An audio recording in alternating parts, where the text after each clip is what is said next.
जय माता दी दोस्तों। माता रानी के सभी भक्तों को मेरा कोटि कोटि प्रणाम। दोस्तों, अपना देश चैनल में पहली बार आए तो सब्सक्राइब कर लीजिए और साथ ही घंटी बजा दीजिए और ऑल के ऑप्शन को सेलेक्ट कर लीजिए, क्योंकि दोस्तों अपना देश चैनल में मैं आपके साथ शेयर करती हूँ व्रत कथा, पूजा विधि और हिंदू धर्म से जुड़ी जानकारी के साथ रोज़ रात को 7 बजे पंचांग का वीडियो, ताकि कोई भी व्रत त्यौहार आपसे मिस ना हो। दोस्तों, नवरात्रि शुरू होने में कुछ ही समय बाकी है। इस दौरान 9 दिनों तक माँ के अलग अलग 9 स्वरूपों की हम पूजा करते हैं।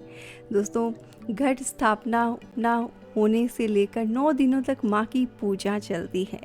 इन 9 दिनों में माँ की पूजा हम धूमधाम से करते हैं और माँ को दोस्तों अलग अलग नैवेद्य चढ़ाते हैं, अलग अलग तरीके से पूजा करते हैं। साथ ही दोस्तों एक विशेष चीज़, अलग अलग फूलों को अर्पित करते हैं। दोस्तों, हर माँ के स्वरूप का एक अलग होता है, उसको चढ़ाने से माँ अत्यधिक जो है प्रसन्न होती है।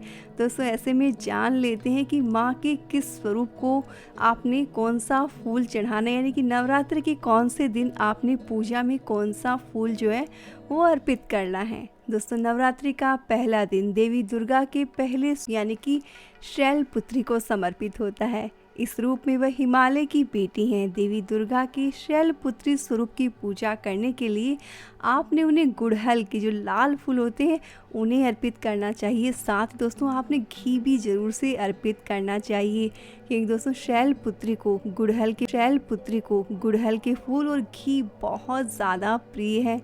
इसलिए दोस्तों अगर आप चाहते कि माँ शैलपुत्री का आशीर्वाद आपको प्राप्त हो तो आपने नवरात्र के पहले दिन गुड़हल के फूल और घी जो है वो पूजा में ज़रूर से अर्पित करने चाहिए।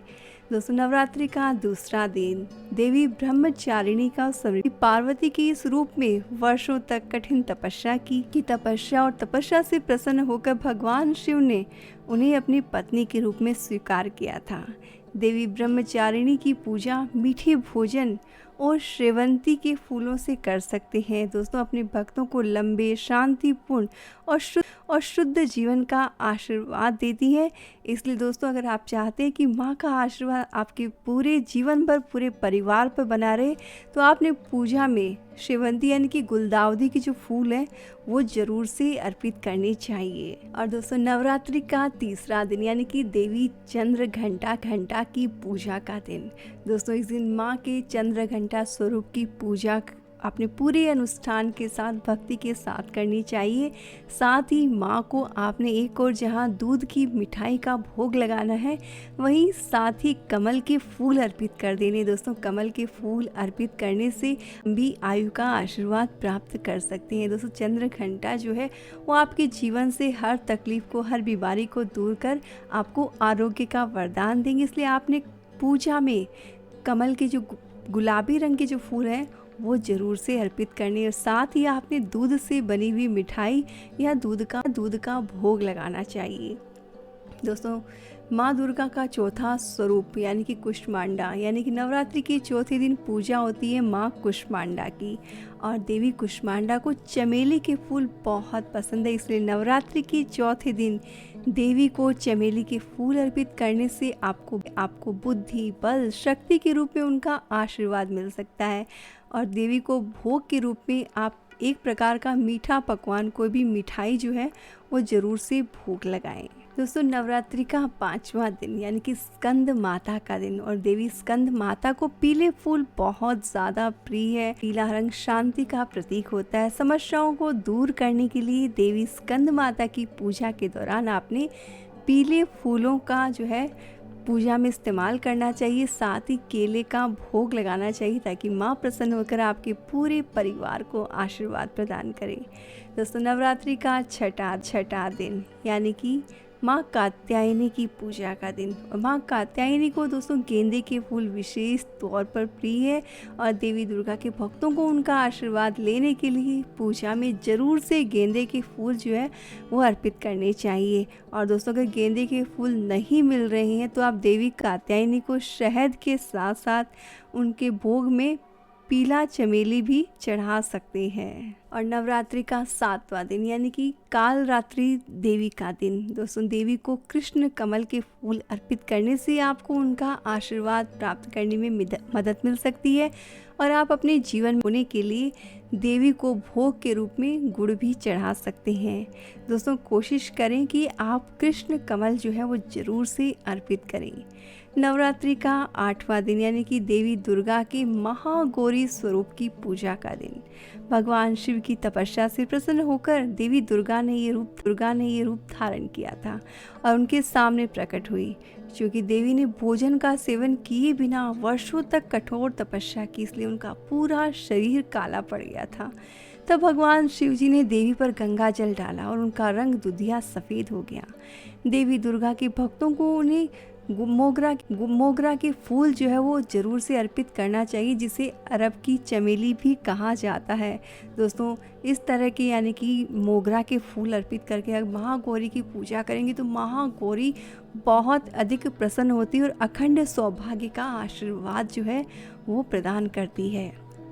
9वां दिन माँ सिद्धिदात्री की पूजा का दिन। दोस्तों भक्तों को दिव्य ज्ञान, ऊर्जा, शक्ति और ज्ञान के साथ साथ अगर जीवन में जो है अपार सुख चाहते हैं तो माँ सिद्धिदात्री को उनके प्रिय फूल चंपा के फूल आपने ज़रूर से अर्पित करने चाहिए। दोस्तों सिद्धिदात्री माँ की पूजा करने से जीवन में कहीं भी कोई काम अटकता नहीं है।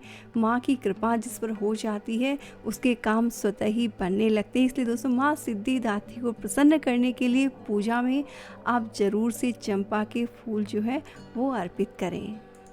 दोस्तों इस वीडियो में मैं करें माँ के अलग अलग स्वरूपों के प्रिय फूल, लेकिन दोस्तों होता क्या है कई बार हमें जो है सभी फूल अवेलेबल नहीं हो पाते हैं और वैसे भी अभी कोविड की वजह से भी ये दिक्कत है। तो दोस्तों अगर आपकी इच्छा है कि माँ को ये फूल अर्पित करें और वो आपको नहीं मिल रहा है तो इसका एक साधारण सिंपल सा तरीका है। दोस्तों जिस अर्पित करना चाहते हैं अपनी आंखें बंद करें, उस फूल का ध्यान करते हुए आपने मानस पूजा के थ्रू यानी कि अपने मन से उस पूजा में उस फूल का ध्यान करते हुए माँ को वो पुष्प अर्पित कर देना चाहिए। इससे भी माँ जो है वो प्रसन्न होती है और आपकी पूजा को स्वीकार करती है। दोस्तों कभी